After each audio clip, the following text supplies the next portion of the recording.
Good afternoon, Elko Intermediate School. Welcome to our 5th BullyCast.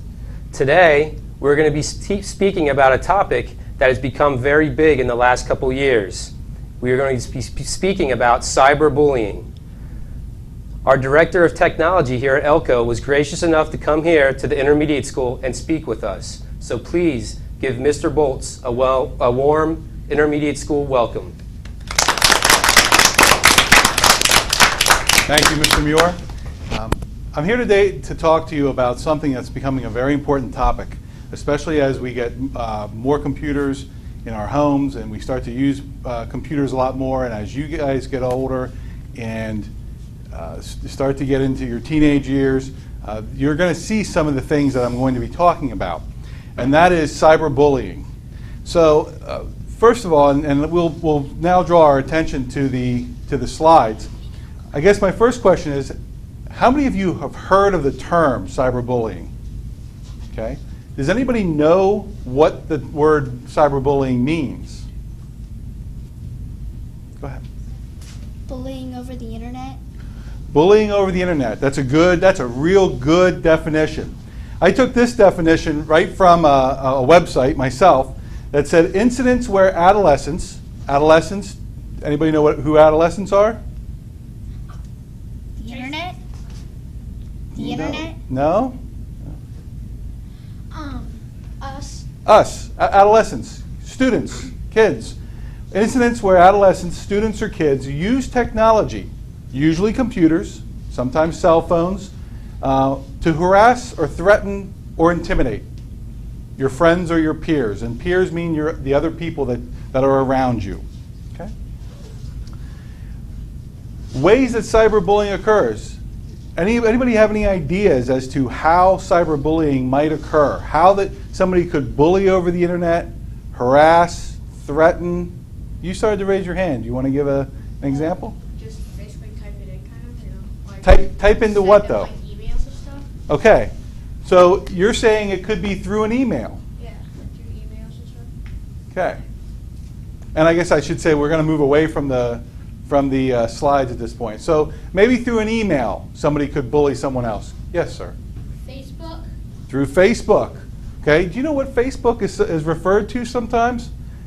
It's referred to as social networking. Social networking. Yes, go ahead. MySpace. Through a MySpace account, which is also a form of social networking. Yes? Twitter. Through Twitter. Okay? Posting something to Twitter. Yes? Texting. Texting. Good one. This is one through the phone, through texting through the phone. Any others? Yes? A video cam. A video cam. I'm going to put that up here. A video cam. Video camera or video cam. Okay. Any others? You guys were pretty good because I think you got most of the ones. If we could go back to if we look back up on the screen, some of the ones that I found that I was putting onto, creating web pages, which in a sense, doing Facebook or MySpace essentially is, posting videos, the webcam, posting pictures. We didn't really mention that, but that's kind of like the video cam. Sending photos through cell phones. Again, you mentioned texting. Through social networking sites, the social networking sites we talked about, like Facebook, Twitter, or MySpace. Sending a text, or posting a comments on a blog. Okay, posting a comments. And actually, we mentioned a couple here through email that I didn't have on here. So those are a few of the different ways that cyberbullying could take place. This is a different type of bullying than what I had to go through when I was your age, than what Mr. Muir had to go through when he was your age. And part of this is because this type of bullying can be anonymous. Now, anybody have an idea of what we mean by anonymous? Yes, sir? You do not know who it is. You do not know who it is. So someone could use a fake name or a different username to post the ugly comment, the threatening comment, the harmful comment about you or about your friend. A bully doesn't have to be face-to-face. Okay? A bully's sitting behind the computer. there's a lot of things that somebody can type when they don't have to have the person right in front of them and make those remarks. And lastly, it can go viral. Bullying can go viral over the internet. Now I look at some of you and you're looking at like, what is viral? What is viral? Okay, you have a guess? It means a lot of it, and a lot of it. A lot out of it. That's a good start. That's a good start. It's not the entire piece, but it is a good start. So you could put it on YouTube and everybody could see it? You can put it on YouTube and everyone could see it, which goes back to what you said about a lot of it. Do you have another comment? Because we're pretty Worldwide. close. Worldwide. Good answer. That's what. You were going to say that too? Okay. It's basically any type of web comment, internet comment, a picture or a video that becomes viewed by a massive amount of people, a lot of people on YouTube, worldwide. A lot of people are seeing it, a lot of it. It goes through a lot of people and a lot of places. So if we look at this in a sense where we look at traditional bullying, what you might see here in the playground, if Mr. Muir decided to take a picture of me and post on it if I only had a brain, and he decided he's going to share that with Mrs. Reichert and Mr. Hall, okay?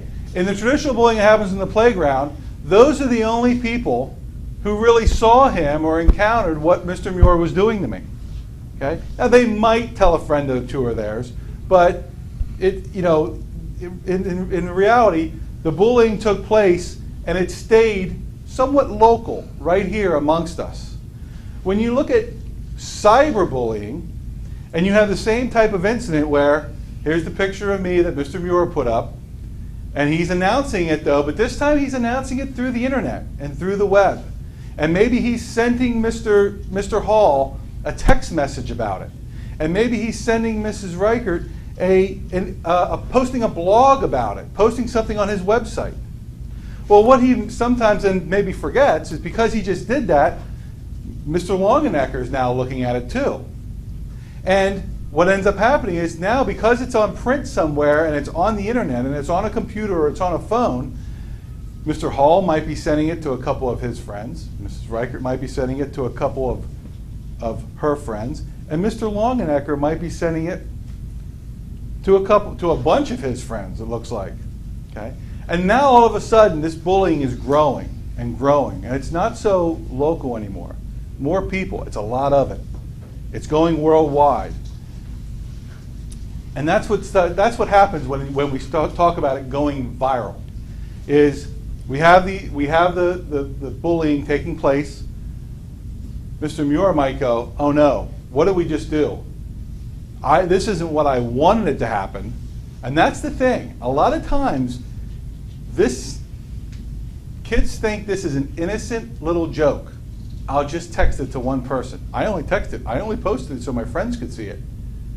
And they didn't realize that it may not have been their intention, but what just happened now is everybody all over the world is starting to see this picture or this video. And they're passing it on. And they're passing it on to their friends and more people. And it's people that don't even know who you are. Don't live in Myerstown. Don't live in Schaeferstown. Don't live in Lebanon County. But they're seeing it all over the world. And that can be very embarrassing for someone. And again, a lot of times it's not even what the bully intended to do. Part of the problem with this and trying to stop this is, well, for one, many of you may be a little bit more tech savvy than your parents are, that you know more about technology. And so parents don't necessarily know, how do we stop this from happening? Law enforcement, the police, a lot of times, unless it's going to be like physically harming you, it's difficult for them to know what to do with it. And here at school, if it's not happening during the school day, which a lot of times it's not, a lot of the cyberbullying takes place at nighttime when the kids go home on the computer. The schools sometimes aren't sure, is this something that we can address? So what can you do? What can you do if this is happening to you? The first and most important thing to do is talk to an adult that you can trust. Because an adult, whether it's your parent, whether it's a teacher, whether it's a coach, adults are here to help you. And adults don't want to see this happen to you. So talk to an adult. It's also important, if this is happening, keep a log or a journal of it. Make note of what's been happening so that you have a record, so that you can go back. So if someone asks you a question, you don't have to try to remember that this happened 3 days ago. You wrote it down somewhere, or you printed it out if it was online. Don't delete the evidence, okay? And a lot of times it's difficult to delete the evidence. That's the other thing that people don't realize when they post things online. A lot of times when you post something online or you send that text, it's a permanent record. It never goes away. Because somewhere, even though you may have now posted up to YouTube and you may have taken it off, maybe between the time you posted it and the time you took it down, 100 other people may have downloaded it to their computer. And so it still lives out there, on and on. It's no longer deleted and almost impossible to delete. But don't delete the evidence because that might become helpful. If we were out in the playground and I came in and said to Mrs. Bowersox, well, Mr. Muir drew a picture of me and he was making fun of me on the playground, Mr. Muir could say, no, I didn't. Prove it. Didn't do it. But if he did it online, we could have evidence to show. And most importantly, though, 2 wrongs don't make a right. And what do I mean by that? What do I mean by that? Somebody know. If somebody else does something wrong to you and then you do it back, it doesn't make it right. Right. So if somebody posts something on a website that's mean towards you, it doesn't make it right to post something mean right back to them. You don't want to post back something mean to them and then try to bully them back. If it's one of your friends that's being bullied, some of the same concepts, same ideas. Keep a log or a journal. Help them out. That if you see something online, note when you saw it online. Tell an adult, again. But probably the most important thing here too is don't pass it on. If someone sends you a text, you know, if Mr. Muir sends Mr. Hall a text that's making fun of me, the one thing Mr. Hall shouldn't do is then pass that text on to somebody else or pass that email on. Even if Mr. Hall doesn't think it was right what Mr. Muir did, if he's passing it on, he's contributing, he's helping in the bullying process. So as a friend, you don't want to do that. I got a lot of my information for today from this website, and it's a fairly easy website to remember because it's just called www.cyberbullying.us. I know a lot of times we're used to .com, but think of US, United States. Cyberbullying.us. If you go there, they have a lot of information for you, additional information than what I provided for you today. With that, are there any questions? Yes, sir. Were you ever cyberbullied? Was I ever cyberbullied? Not that I know of. Remember, when I was your age, we didn't even have the internet. However, that doesn't mean that cyberbullying only occurs with kids, too. I mean, somebody could have posted something mean about me online. Somebody could go home tonight and post something mean about me online.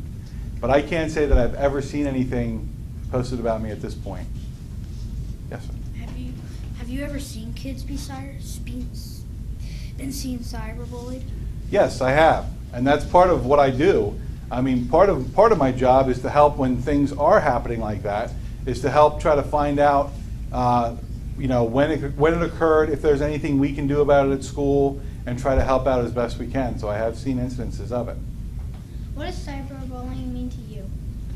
Well, cyberbullying means to me very similar to what you think of as bullying, where somebody is being picked on, and there's somebody who is the one picking on somebody else, and someone who is being picked on, but it's not happening in a face-to-face environment like we are in today. It's happening all online. It's happening through the use of phones, through the use of cameras, through the use of the internet. Which one do you think is worse, cyberbullying or like fist bullying, stuff like that? Good question, because I think a lot of times it really depends on the individual, and how many people end up getting to see it. It can be very hurtful if I did something, like if I tripped and fell right now and Mr. Muir laughed at me and made fun of me and all of you laughed at me, that could be a very embarrassing moment. However, the big thing about cyberbullying, which probably, and maybe some people's mind might make it worse, is that concept of it being able to go viral. And the fact that it may just continue to go on and on and on. Do you know how cyberbullying and face-to-face bullying is alike besides bullying? Is similar, you mean, to bullying? Yeah. And how, well, and where they're similar is there's a bully, there's a victim, and in both cases it can lead to hurt feelings that can lead to the victim becoming very depressed, maybe not wanting to go to school because they don't want to be around other people because they might know that those people are seeing that online too, and can lead to a lot of depression for the person that's being bullied. Any other questions? All right, guys, let's give Mr. Boltz a round of applause. That was awesome. Thank you for taking the time to listen to Mr. Boltz. This is something that you will be dealing with as you get older. As you remember from our last BullyCast with the kids in Virginia, they said at that middle school that they saw more cyberbullying than they saw face-to-face because of the whole anonymous thing that Mr. Boltz was talking about. While you're dealing with the cyberbullying, please remember our rules at school. Okay? What does the no stand for? No hit. No bullying. No bullying. What does the H stand for? Help. Help. What does the I stand for? Include. And what does the T stand for? Tell. Exactly. And a lot of those topics Mr. Boltz touched on during his presentation. So please remember those things as you get older, and remember to tell an adult too. That's the T in the no hit. Okay? So guys, please do your best to try to make not only our school a bully-free zone, but also the whole internet. So thank you for joining us, and please tune in to our next BullyCast.